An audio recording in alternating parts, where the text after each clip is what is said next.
a mí me viene llamando la atención el cambio que está teniendo en la actualidad lo que es la tele, la radio, podcast, streaming.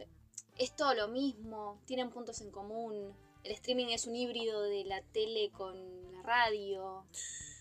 No es todo lo mismo, es un híbrido y no encontrás muchos trabajos sobre eso porque es muy nuevo. A ver, por supuesto puede haber notas con mayor o menor profundidad sobre el fenómeno, pero para estudiarlo académicamente, para poder conceptualizarlo, categorizarlo, es necesario que camine y que vaya agarrando forma, porque cuando hablábamos, no sé, pienso en 2020, en 2021 del streaming o de los streamers, no hablábamos de lo mismo de lo que hablamos hoy con los canales de streaming. Hay ahí una cosa que te diría que tiene que ver con el empuje de Twitch en su momento, pero de Twitch cuando era una plataforma de gaming, te diría, que se fue consolidando en 2020 y 2021 de aprovechar o de explotar las plataformas de streaming audiovisual como Twitch y como YouTube como espacios para producción de contenidos en vivo, ¿sí? Que hasta ese momento solamente eran utilizados para producción de contenido desprogramado, ¿sí? A demanda. Okay. Porque los youtubers eran eso. Los youtubers no transmitían en vivo. Los youtubers subían los videos, okay. ¿Sí? Los generaban para esas plataformas porque distinto es la retransmisión, ¿no? Digamos, distinto es TN en YouTube, C5N en YouTube. Eso es, bueno, retransmitir. Lo que ya hacemos para un canal, lo hacemos para otro canal. La novedad, me parece, es el aprovechamiento de estas plataformas para la transmisión en vivo. Que de hecho, eso es el streaming. La tecnología de streaming es el almacenamiento temporario de archivos en un dispositivo que recibe para poder reproducir eso en vivo sin que eso se descargue. Es decir, no en vivo, de manera sincrónica a su consumo. Entonces, te diría que en primera medida es muy nuevo. Después, no es radio y no es tele, porque para hacer radio o hacer tele hay que ir a una emisora de radio o a un canal de televisión. Entonces eso es institucional y tecnológicamente es distinto, porque las tecnologías de transmisión son distintas, porque los formatos de producción son distintos y los condicionantes sobre la producción son distintos, porque funcionan como industrias distintas. Ahora bien, en cuanto a los contenidos y el formato de los contenidos, sí se parecen mucho a la radio y a la tele. Claro, porque yo lo que noto es que hay radios que solamente se transmiten por internet. Sí, claro. Y esas también son radios, o sea, no necesariamente la radio tiene que estar en un dial.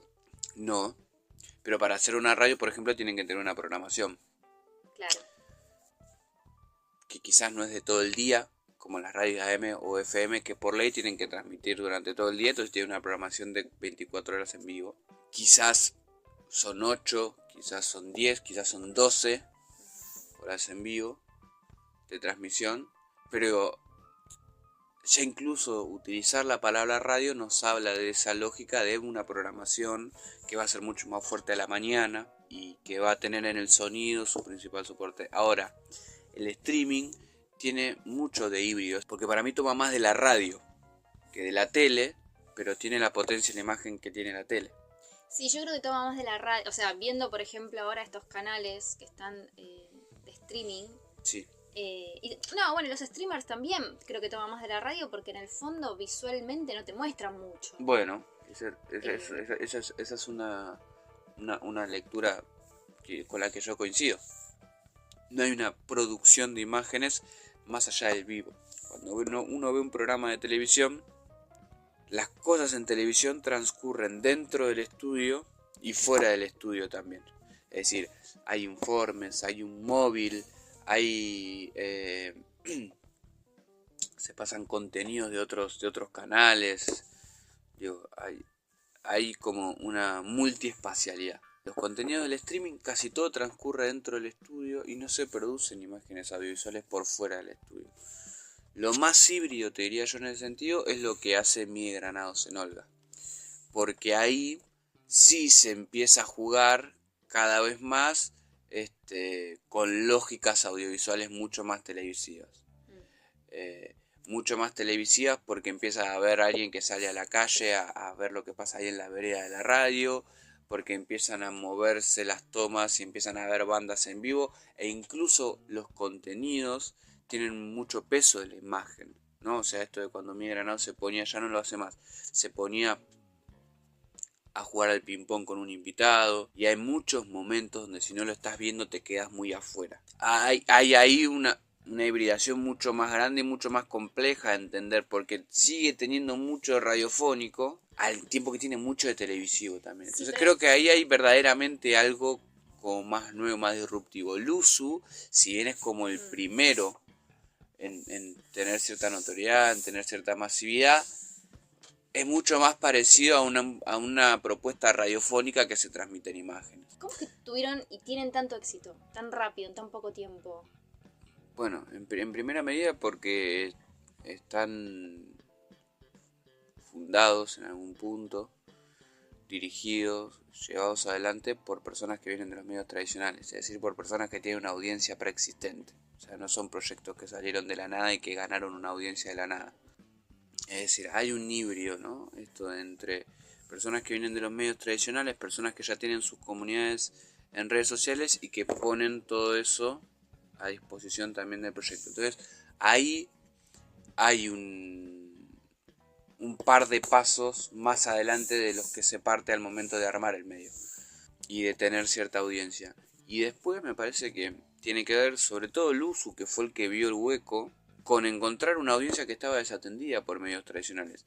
Y por encontrar una audiencia no solamente que está desatendida por los medios tradicionales, sino de la cual todos pensábamos que no tenían interés en consumir contenidos en vivo. Pensábamos que los jóvenes, o sea, vamos a poner una edad, los sub 30, los sub 25, eran los reyes de la cultura on demand, que no escuchaban radio, no miraban tele porque son contenidos en vivo y porque no les gusta que le digan a qué hora mirar algo. O escuchar eso algo. Es lo que vendrían a pensar, digamos, los medios tradicionales. Bueno, sí, no solamente los medios tradicionales, sino creo incluso como analistas, como investigadores, teníamos ese preconcepto en base a datos que no estaban del todo profundos y no les habían preguntado del todo correctamente a los jóvenes por qué no escuchaban radio, por qué no miraban tele. Ahora, cuando aparecen estos contenidos, me parece súper claro que no escuchan radio y no miran tele, o la gran mayoría de ellos no escucha radio o no mira tele, porque la radio y la tele no les habla a ellos. Claro. Y entonces cuando surgen estos contenidos, no solamente que le habla a los jóvenes, sino que está hecho por personas más o menos jóvenes, arrancan. O sea, tienen cierto éxito. Más allá, por ejemplo, además de que no es solamente el contenido, sino cómo está producido, cómo eso después está pensado desde la preproducción en ser llevado y en tener un correlato en redes para retroalimentar todo el tiempo y generar una circularidad de audiencia y de comunidad que, digamos, que no se apoya únicamente o centralmente en el vivo.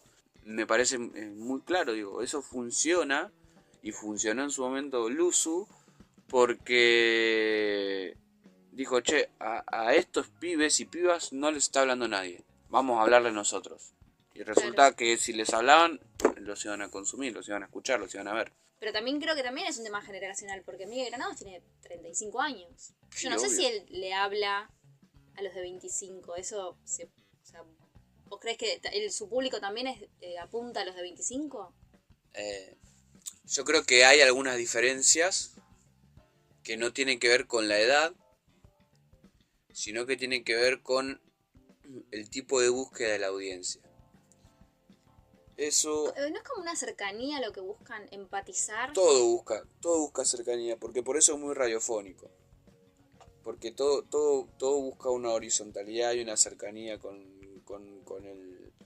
el que lo está mirando. De hecho, por ejemplo, si bien Luzu se abre mucho más a la participación y a la interacción con los comentarios, Olga mira a la calle y Claro. sale a la calle. Sí, Entonces sí. hay mucho ahí de radiofónico. La diferencia de las audiencias y sobre todo de la búsqueda de las audiencias, porque yo creo que está habiendo una mudanza de audiencias, que está habiendo un emparejamiento de los números, y que tiene que ver con que, bueno, quizás hay un modelo que encontró sus límites, en Nadie Dice Nada, y que en Olga es algo nuevo y es algo distinto, y hay que ver cómo resulta. Pero yo no sé si sería tan tajante en la edad de la audiencia, sino en lo que busca la audiencia, que siempre existió, porque siempre existió la diferencia, siempre estuvo eso. Sí, o sea, hay entretenimiento para por eso. todas las personas, digamos. Por eso.